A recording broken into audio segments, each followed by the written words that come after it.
보험사기 범죄의 경우에 경찰서에서 조사를 받으러 오라는 것은 수사기관에서 이미 여러분의 혐의를 웬만큼 입증할 자료를 다 준비했다는 뜻입니다. 그러니 아무 생각 없이 덜렁 경찰서에 출석하시는 것을 추천하지는 않습니다.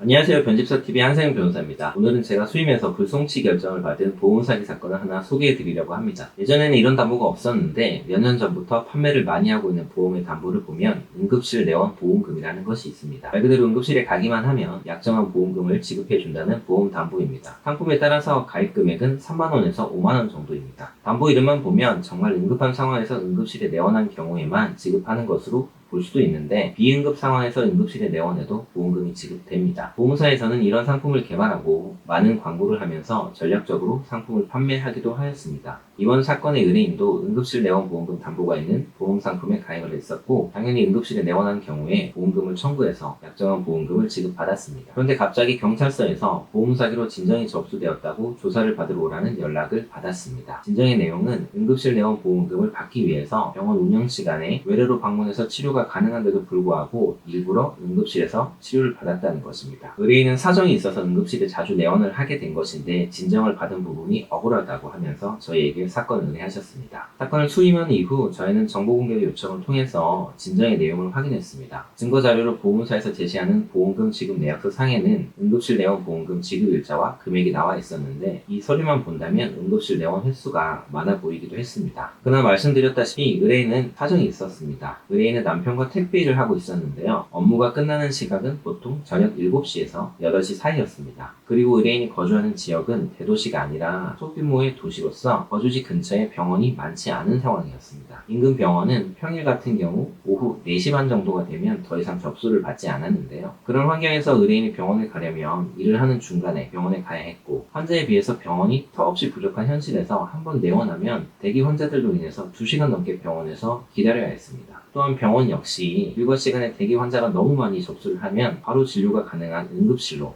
접수를 유도하기도 했습니다. 의뢰인은 지역의 병원 사정과 생계를 위한 업무 환경 때문에 부득이하게 응급실에 내원해서 진료를 받는 횟수가 늘어났습니다. 보험회사에서는 이 모습을 보고 보험금을 편취하기 위해서 일반 외래 진료가 가능한 상황인데도 불구하고 굳이 응급실에 내원해서 진료를 받았다라고 진정을 한 것이죠. 저희는 보험회사의 주장을 반증하기 시작했습니다. 보험회사에서 응급실 내원 횟수가 통계적으로 많다고 주장하는 근거로 제시한 것이 건강보험공단의 통계자료인데요. 그 자료는 형사자료로 사용하기에는 통계적 허점이 많기 때문에 형사사건의 증거자료로 사용할 수 없다고 반박을 했습니다. 그리고 응급실 내원 보험금의 금액이 3만원에서 5만원 정도의 비교적 소액의 보험금인데요. 응급실 치료를 받고 내야 하는 병원비 중에서 실손의료비 보험에서 지급받지 못하는 부분을 감안하면 실제로 금전적 이득을 얻기 위해서 응급실에 갔다고 보기는 어렵다고 주장했죠.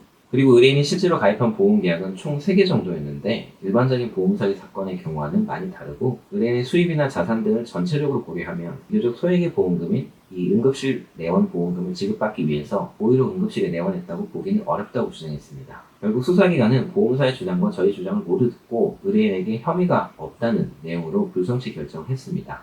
보험사기는 사회적으로 선량한 보험계약자의 보험료 인상을 초래하죠. 그리고 사회적으로 많은 비용을 발생시키는 범죄가 분명합니다. 하지만 이번 사건의 의뢰인처럼 억울하게 보험사기범을 몰려서 처벌을 받는 경우가 있을 수도 있습니다. 보험사기 범죄의 경우에 경찰서에서 조사를 받으러 오라는 것은 수사기관에서 이미 여러분의 혐의를 웬만큼 입증할 자료를 다 준비했다는 뜻입니다. 그러니 아무 생각 없이 덜렁 경찰서에 출석하시는 것을 추천하지는 않습니다. 출석 통지를 받으셨다면 무엇 때문에 조사를 받으시는 건지 먼저 확인하시고요. 주변의 전문가에게 상담을 받아보신 다음에 충분한 방어 준비를 마치시고 출석하시기 바랍니다. 오늘은 제가 진행했던 사례를 소개드렸습니다. 이번 영상은 여기까지 하도록 하고요. 저는 다음에 다른 영상으로 다시 찾아오도록 하겠습니다.